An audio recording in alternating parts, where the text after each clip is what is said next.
peraturan Permendagri nomor 67 itu harus konsisten kita laksanakan.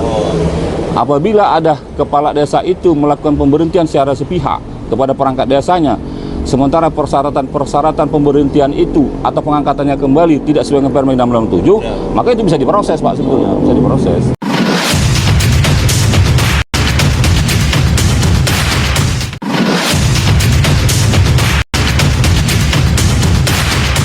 Assalamualaikum warahmatullahi wabarakatuh. Rekan-rekan dimanapun Anda berada, kembali lagi dengan saya channel YouTube Herian.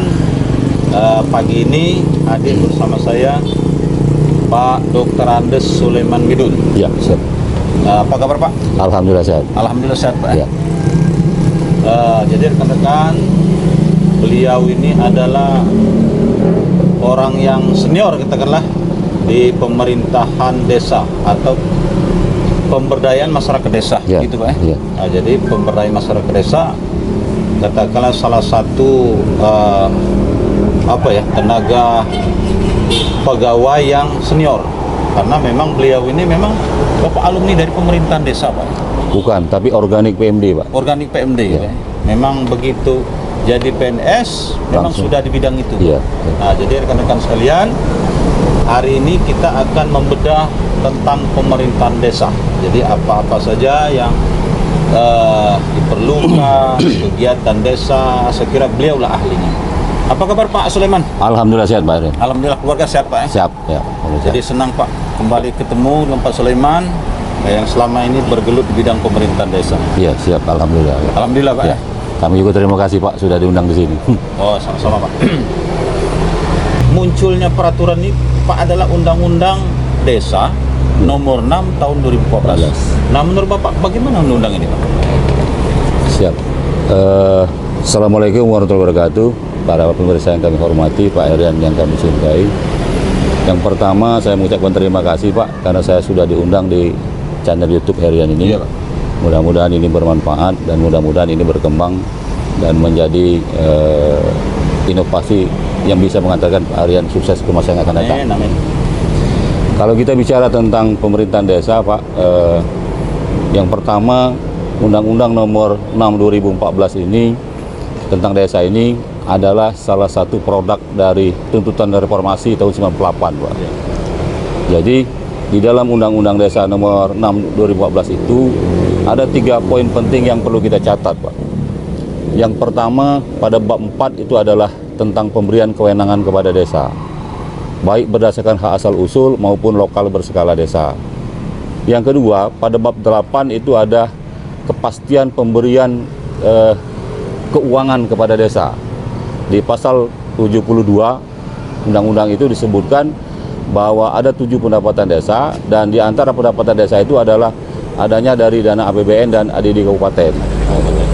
Nah, yang ketiga yang perlu kita catat dalam undang-undang itu yang penting adalah di bab 10 itu ada instruksi pengembangan badan usaha milik desa. Ya, yang diharapkan badan usaha milik desa ini bisa menjadi pendorong ekonomi masyarakat yang ada di desa dan pemerintahan desa, sehingga pemerintahan desa itu pada suatu saat nanti bisa betul-betul mandiri, tidak lagi menggantungkan kepada dana yang bersumber dari APBN maupun dari ADD kabupaten, Pak. Sekira seperti itu, Pak. Oh, itu, Pak. Ya. Nah, kemudian, Pak, di Undang-Undang Desa tersebut ada sebagai salah satu calon kepala desa. Iya. Nah, bagaimana Bapak menyikapi tentang syarat-syarat calon kepala desa saat ini, Pak, yang sedang berlaku? Ya. Jadi begini, Pak. Desa ini kan sudah diatur oleh aturan yang paling tinggi di Republik, yaitu undang-undang. Artinya kita sudah bersyukur karena desa ini sudah diatur oleh peraturan tinggi di Republik ini, yaitu undang-undang. Nah, di dalam undang-undang ini memang ada persyaratan-persyaratan tentang pencalonan kepala desa ini, Pak. Ya. Nah, persyaratan-persyaratan pencalonan ini memang ada yang bersifat umum, tapi juga ada yang bersifat khusus. Nah, kalau yang bersifat umum, misalnya kan berbadan sehat, tidak sedang dicabut hak-hak politiknya, tidak terlibat narkoba dan sebagainya. Itu kan yang bersifat umum, Pak. Tapi yang bersifat khusus itu ada misalnya pendidikan minimal SLTP sederajat, banyak orang mempermasalahkan, yang tidak tahu mempermasalahkan kenapa kepala desa ini minimal SLT sederajat. Ya. Nah, yang perlu saya jelaskan bahwa undang-undang ini harus berlaku bersifat universal. Artinya harus berlaku untuk seluruh wilayah Republik Indonesia. Di Indonesia bagian barat, barangkali kita tidak terlalu sulit mencari tamatan SMA, Pak. Bahkan S1 juga sudah banyak. Tapi di Indonesia bagian tengah, Indonesia bagian timur, mencari calon kepala desa yang tamat SMP itu tidak gampang. Tidak gampang. Maka ada alternatif SLTP sederajat. Nah, itu berarti tergantung daerahnya. Nah, daerah. Nah, karena undang-undang ini harus berlaku di seluruh wilayah Republik Indonesia, maka batasan minimal akademik pencalonan diri kepala desa itu harus berada pada batasan paling minimal, yaitu SMP SLTP sederajat. Nah, kira-kira seperti itu, Pak. Artinya suatu daerah itu berbeda-beda tingkat pendidikannya. Iya, berbeda-beda. Ada di suatu daerah tamatan SLTP itu sulit. Sulit, Pak. Bagian timur sulit, Bagian Pak. timur sulit. Sedangkan di tempat kita sudah banyak ya. Sudah kelebihan. Gitu. Ya. Nah, kemudian Pak, sebagaimana kita ketahui bahwa desa ini ada Kades, jabatannya itu 6 tahun. 6 tahun kemudian pemilihan kembali. Nah, setelah pemilihan ada semacam estafet, ada mungkin terpilih kepala desa yang baru, Pak. Nah, di sini menjadi fenomena, Pak, pergantian perangkat desa karena mungkin Kades ini, karena Kades ini politik, mungkin ada janji-janji politik, tim suksesnya, mungkin ada yang dijanjikan sekdes, kadus, perangkat desa yang lain. Nah, kemudian bagaimana pendapat atau pandangan Bapak terhadap pergantian perangkat desa ini? Dan berdasarkan Permendagri nomor 67 tahun 2017 tentang pengangkatan dan pemberian kepala desa, itu tidak boleh terjadi, Pak. Tidak boleh terjadi. Karena di dalam Permendagri nomor 67 2017 tentang pemberhentian dan pengangkatan perangkat desa itu sudah jelas, Pak. Mekanismenya sudah jelas. Bahwa perangkat desa itu bisa diberhentikan dan juga bisa berhenti. Nah, di antaranya adalah sudah berusia 60 tahun ke atas. Nah, atau dia terpidana, atau dia mengundurkan diri pun tidak disebutkan dalam itu, Pak. Nah, jadi ini sebetulnya pergantian perangkat desa ketika terjadi awal-awal dari pemilihan kepala desa ini adalah ekses negatif sebetulnya. Adalah ekses negatif dari pergantian kepala desa itu sendiri. Nah, ini kalau tidak cepat disikapi oleh pemerintah daerah, ini juga akan mengancam kesinambungan pemerintah desa itu sendiri. Nah, kalau semuanya berhenti, maka tidak akan ada pengkaderan, Pak. Terus langkah apakah yang harus diambil oleh dalam hal ini pemerintah kabupaten tentang pengangkatan dan pemberhentian perangkat desa? Kira-kira apa yang harus dilakukan oleh pemerintah kabupaten? Pemerintah kabupaten harus mengambil langkah tegas, Pak. Artinya peraturan Permendagri nomor 67 itu harus konsisten kita laksanakan. Apabila ada kepala desa itu melakukan pemberhentian secara sepihak kepada perangkat desanya, sementara persyaratan pemberhentian itu atau pengangkatannya kembali tidak sesuai dengan Permendagri 67, maka itu bisa diproses, Pak, sebetulnya. Bisa diproses. Artinya pemerintah kabupaten dalam hal ini harus tetap menjalankan peraturan itu. Iya, harus tegas dengan aturan yang ada. Tegas, Pak. Nah, desa ini pun ada dana desa, Pak. Dana desa. Iya, siap. Bapak selama ini berkecimpung di bidang pemerintahan desa, bagaimana pandangan atau pendapat Bapak sebagaimana yang Bapak alami, cara pengelolaan mungkin, cara penyaluran mungkin, penggunaan tentang dana desa itu? Jadi begini, Pak, dana desa ini adalah wujud kepedulian pemerintah pusat kepada pembangunan yang ada di desa. Jadi kewenangan itu, Pak, tidak akan bisa berjalan dengan baik apabila tidak diiringi dengan pendanaan. Nah, oleh sebab itu maka perintah Undang-Undang Nomor 6 2014 itu di samping pemerintah pusat memberikan kewenangan kepada desa, tapi juga harus diiringi dengan pendanaan. Dan ini diperintahkan oleh undang-undang. Nah, oleh sebab itu tinggal sekarang bagaimana pemerintah desa menyikapi dana desa itu, Pak. Kalau sebelum ada Undang-Undang Nomor 6 2014 itu, proses pembangunan ini kan, perencanaan pembangunan ini kan hanya bertumpu di musrenbang. Kita hanya berebut kue di musrenbang itu, Pak. Dan musrenbang itu kalau kita mau jujur, paling tidak sampai 5% Pak, Yang kebutuhan masyarakat ini materialisasi. Nah inilah yang menjadi momok selama ini. Nah dengan munculnya undang-undang desa dan dana desa ini, maka sebetulnya desa bisa merencanakan sendiri, bisa membangun sendiri, bisa memelihara sendiri, dan bisa menerima manfaat itu sendiri. Sehingga harapan kita kebutuhan masyarakat itu bisa terpenuhi, bukan hanya keinginan, tapi memang kebutuhan masyarakat itu. Nah, jadi kebutuhan masyarakat itu, oleh sebab itu maka di samping itu sebetulnya pemerintah desa juga harus sudah bersiap-siap untuk mandiri, Pak. Karena kalau mereka selama ini hanya bergantung kepada dana desa itu, apabila Undang-Undang Nomor 6 2014 ini dicabut, atau pasal 72 itu ada perubahan, tidak ada lagi sumber dana APBN, maka desa akan kolab kembali. Nah, kira-kira itu, Pak. Ada beberapa aturan Ya. tentang kebutuhan atau pembangunan di desa. Misalnya desa itu butuh katakanlah jembatan, Ya. contoh Pak. Ya. Tapi pemerintah peraturan dana desa itu sendiri tidak boleh membangun jembatan. Ini Ya. salah satu contoh. Iya, iya. Nah terus kalau kita harus mengikuti peraturan yang sudah ditetapkan oleh pusat, maka di desa itu tidak butuh yang lain, kita hanya butuh jembatan, Pak. Ya. Sedangkan jembatan ini tidak diperbolehkan oleh peraturan tersebut. Nah, ini gimana nih, Pak? Jadi begini, Pak. Pembangunan yang ada di desa itu kan bisa beberapa macam sumber. Yang sesuai dengan kewenangan desa itu bisa dibiayai melalui dana desa. Misalkan dalam bidang kesehatan, itu kan kewenangan diberikan oleh pemerintah pusat kepada desa hanya sebatas pembangunan, pemeliharaan dan pelaksanaan Poskesdes dan Posyandu. Dalam bidang pendidikan, kewenangan diberikan oleh pemerintah pusat hanya sebatas pembangunan, pemeliharaan dan pelaksanaan TK dan PAUD, Pak. Selebih dari itu tidak boleh, Pak. Nah, tidak boleh. Nah, jadi kalau memang ada jembatan yang bersifat lintas desa atau keluar dari atau tidak bisa dibiayai melalui dana desa, maka pemerintah desa sebetulnya bisa mengusulkan ini kepada pemerintah kabupaten, provinsi maupun nasional, Pak. Oh, di luar itu. Nah, karena kita kan ada proses perencanaan pembangunan itu berjenjang dari mulai musrenbang desa, musrenbang kecamatan, kabupaten sampai provinsi sampai dengan nasional, Pak.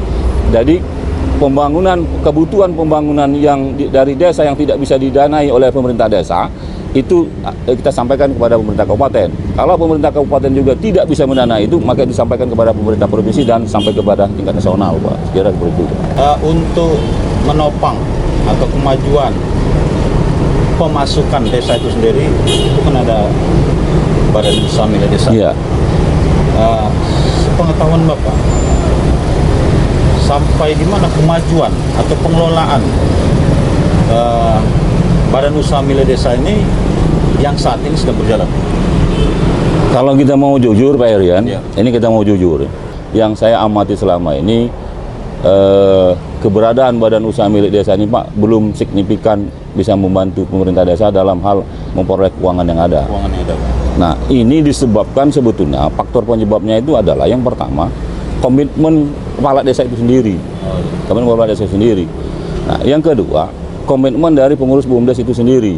Nah, saya selalu bilang kepada teman-teman yang ada di desa, apabila BUMDes ini masih di tangan kepala desa, maka pasti tidak akan maju. Karena apa?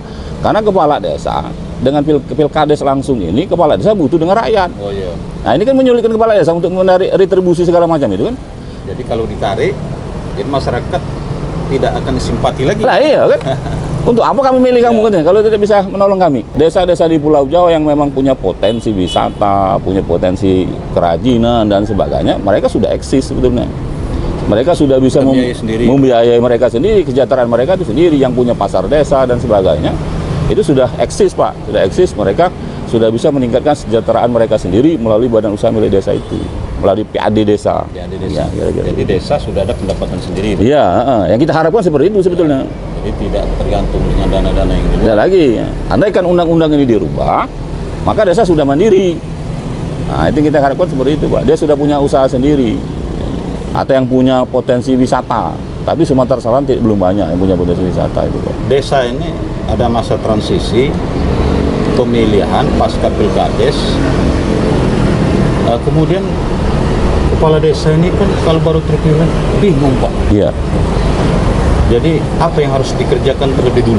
Setelah 3 bulan dilantik, kepala desa terpilih wajib menyampaikan dokumen RPJMDes itu, Pak. Oh, artinya setelah 3 bulan dilantik, Maksimal 3 bulan. maksimal artinya batas akhir, Pak. Ya, batas akhir. Kepala desa yang terpilih Harus wajib menyampaikan menyampaikan dokumen RPJM itu.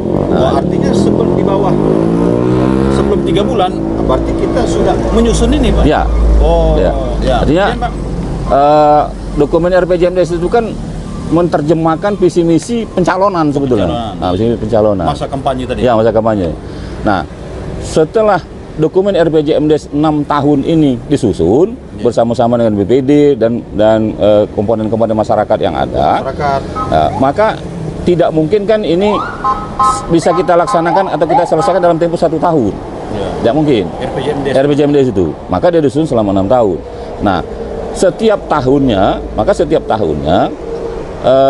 perencanaan 6 tahun ini, Pak, harus kita bahasaan itu, Pak, harus kita turunkan lagi dalam bentuk rencana kerja pemerintahan desa 1 tahunan. 1 tahun. Nah, 1 tahunan yang dilaksanakan atau direalisasikan melalui forum musyawarah desa. Nah, itu yang pertama, Pak. Jadi yang pertama mereka harus menyusun dokumen RPJMDes. Yang kedua mereka harus menyusun dokumen RKPDes, rencana kerja pemerintahan desa 1 tahun 2023 yang akan datang. Kemudian yang ketiga mereka harus menyusun dokumen APBD desa, Pak.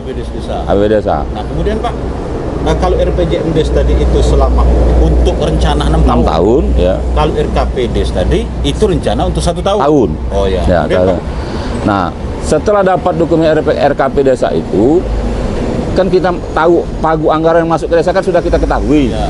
Nah, misalkan ada pemberitahuan berapa anggaran yang masuk ke desa itu, Pak. Nah, setelah pagu anggaran 1 miliar, Pak. ya.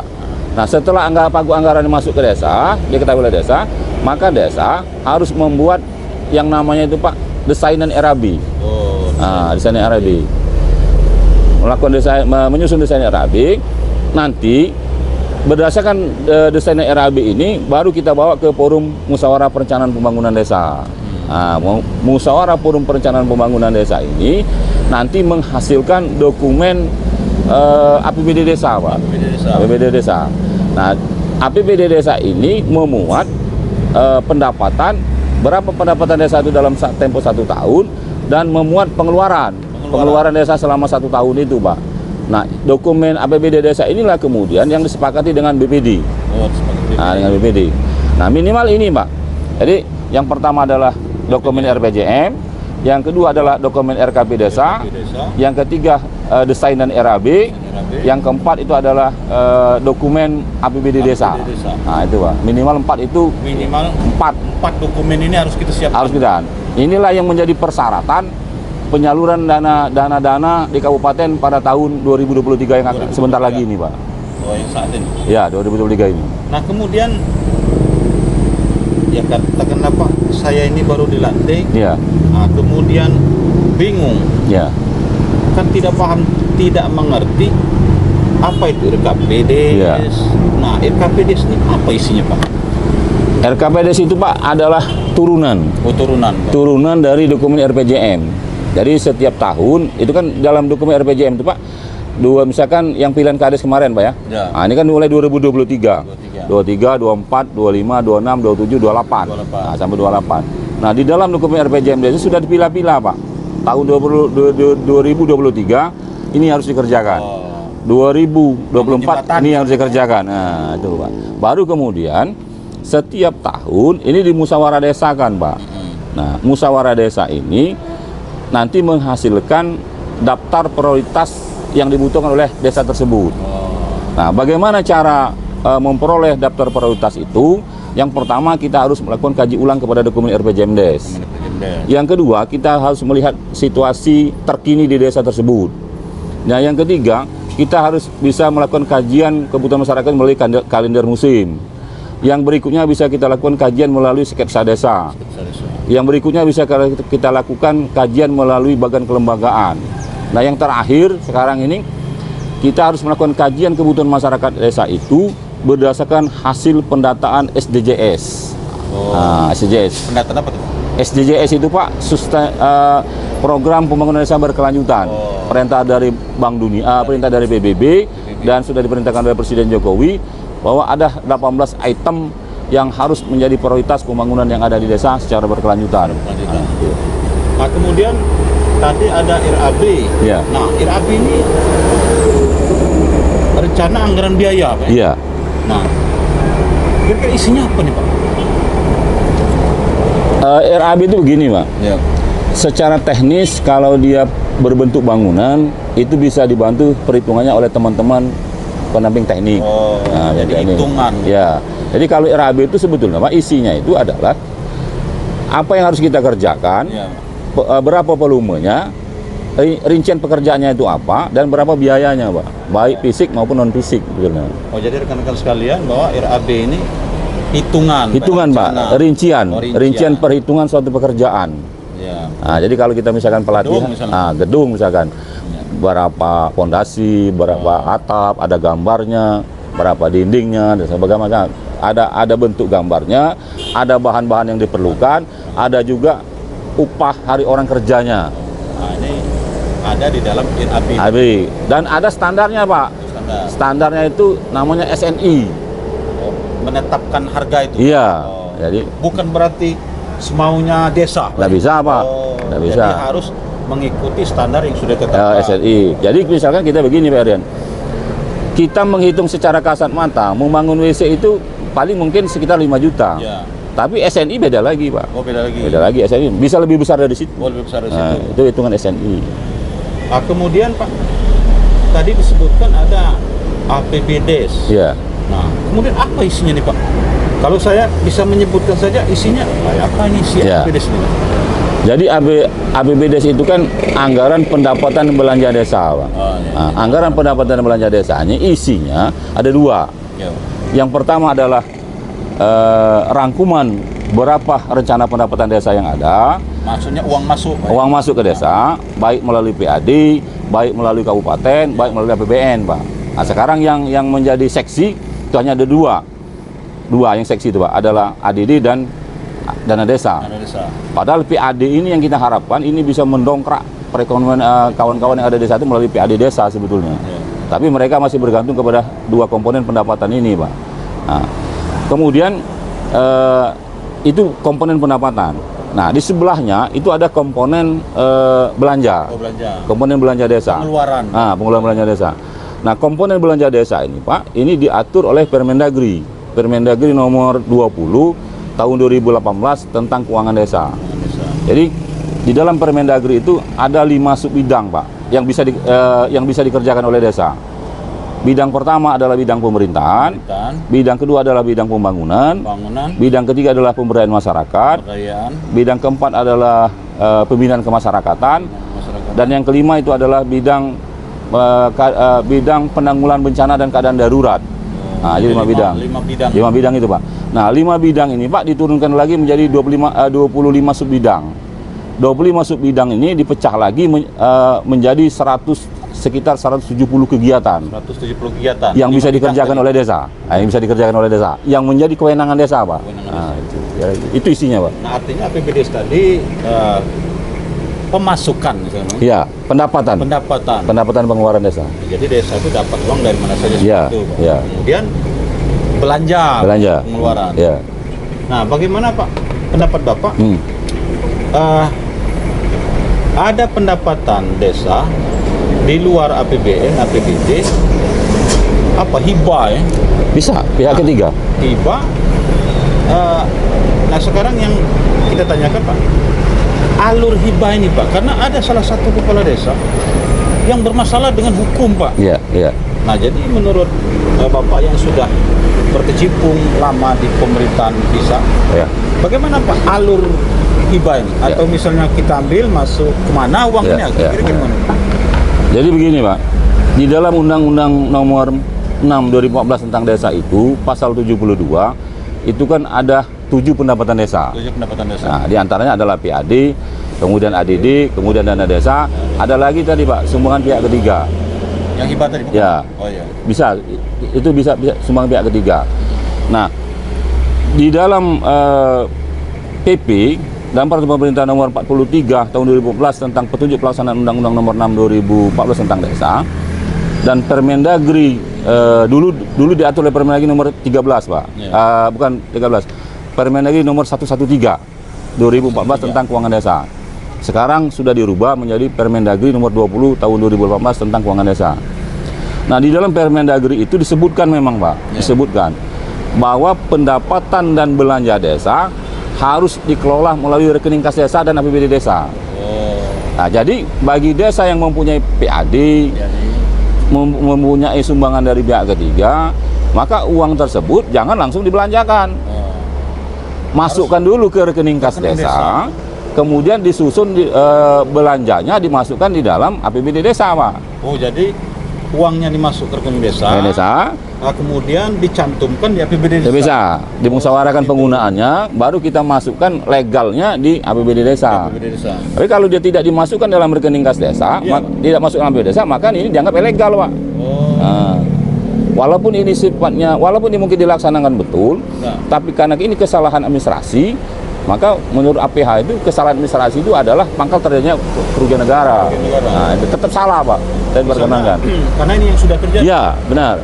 Dapat hibah, kemudian diperuntukkan sesuai dengan yang dibutuhkan. Benar. Tapi tidak melalui yang Bapak sampaikan. Ini masih melanggar hukum. Masih tetap yang melanggar hukum. Itu salah satu. Jadi kawan-kawan desa itu harus hati-hati. Harus hati-hati. Hati-hati itu. Nah, kemudian bagaimana Pak kalau misalnya sumbangan dari suatu perusahaan yang ketiga, ini bukan ke desa, Pak. Nah, misalnya ini saya, karena Pak Sulaiman sebagai kepala desa, ini sumbangan saya buat Pak Sulaiman. Nah, ini gimana, Pak? Kalau sifatnya bantuan sosial beda lagi, Pak. Beda lagi. Tapi nilainya fantastis nih, Pak. Nah, misalnya ini Pak Sulaiman, kami dari perusahaan ini kami hibah atas nama Pak Sulaiman sekitar 100 juta. Nah, ini gimana nih, Pak? Kalau mau aman, tetap ikuti prosedur dan mekanisme yang ada, Pak. Gitu, Pak. Nah, karena itu merupakan pendapatan desa juga. Jadi karena itu merupakan pendapatan desa, kalau pemerintah desa mau aman, tetap masukkan dulu ke rekening kas desa. Supaya ini ada rekam jejaknya. Ada rekam jejak. Nanti setelah masuk rekening kas desa, lakukan APBD perubahan. Nah, lakukan APBD perubahan baru bisa dikeluarkan, dibelanjakan, Pak. Baru aman. Tapi kalau misalnya dibilang, wah ini Pak bukan sumbangan ke desa, ini sumbangan ke saya nih. Nah, jadi gimana? Karena atas nama saya, tidak ada di situ ketika sumbangan desa. Nah, ini kalau seperti ini, gimana menyikap ini? Kalau dia mau membuat hitam di atas putih bahwa itu bukan untuk desa, tidak masalah, Pak. Boleh, pribadi kan. Tapi kalau dia tidak mau membuat pernyataan hitam di atas putih bahwa itu bukan untuk desa, bahaya itu, Pak. Itu berbahaya. Oke, Pak Sulaiman, sudah habis waktunya. Siap. Saya ucapkan terima kasih. Saat ini sudah pindah ke Ogan Komering Ilir, Pak? Iya, Pak, sudah. Jadi sudah meninggalkan Ogan Ilir? Sudah. Saya sebetulnya, Pak Herian, sedih meninggalkan Ogan Ilir ini. Karena saya sudah merasa Ogan Ilir adalah kampung halaman saya sendiri. Seperti rumah sendiri. Iya, teman-teman juga sudah seperti saudara sendiri. Tapi karena keadaan saya juga masih banyak tanggungan dan sebagainya, maka saya tetap mencari yang terbaik untuk keluarga saya dan untuk diri saya pribadi, Pak. Oleh sebab itu, ketika kemarin saya ada seleksi terbuka. Seleksi terbuka? Seleksi terbuka, Pak. Terbuka di Ogan Komering Ilir, saya ikut. Saya ikut dan alhamdulillah saya lulus malam. Macam apa, lelang jabatan gitu? Lelang jabatan terbuka, Pak. Lelang jabatan terbuka ya. Dan saya katakan di sini, Pak, di forum ini saya katakan bahwa saya tidak keluar uang Rp1 pun untuk menduduki jabatan tersebut. Jadi ini murni lulus uji kompetensi, Pak. Uji kompetensi, dan saya dinyatakan lulus menjadi sekretaris camat di kecamatan Dijawi. Oh, jadi sekcam? Ya, sekcam Dijawi ya. Mudah-mudahan ini akan membawa kebaikan kepada kita bersama, Pak. Amin, amin. Dan Pak Herian, saya ucapkan selamat. Amin. Teruslah berkarya, teruslah berinovasi. Karena kita tidak pernah tahu karya mana yang akan mengantarkan kita sukses di masa yang akan datang itu, Pak. Sekiranya seperti itu, Pak. Terima kasih. Oke, terima kasih. Saya ucapkan selamat bertugas pada Pak Dr. Andus Salman Midun yang sudah menjabat sebagai Sekcam di Kabupaten Ogan Komering Ilir, yang selama ini beliau ini bertugas di Ogan Ilir dalam waktu lama. Dan saya kira kepala desa, para camat tidak ada yang tidak kenal dengan beliau ini. Kami kira itu saja yang dapat kami sampaikan. Atas segala perhatian kami ucapkan terima kasih. Sampai jumpa di lain kesempatan. Dadah Pak. Assalamualaikum Ya. warahmatullahi wabarakatuh. Waalaikumsalam warahmatullahi wabarakatuh. Terima kasih Pak.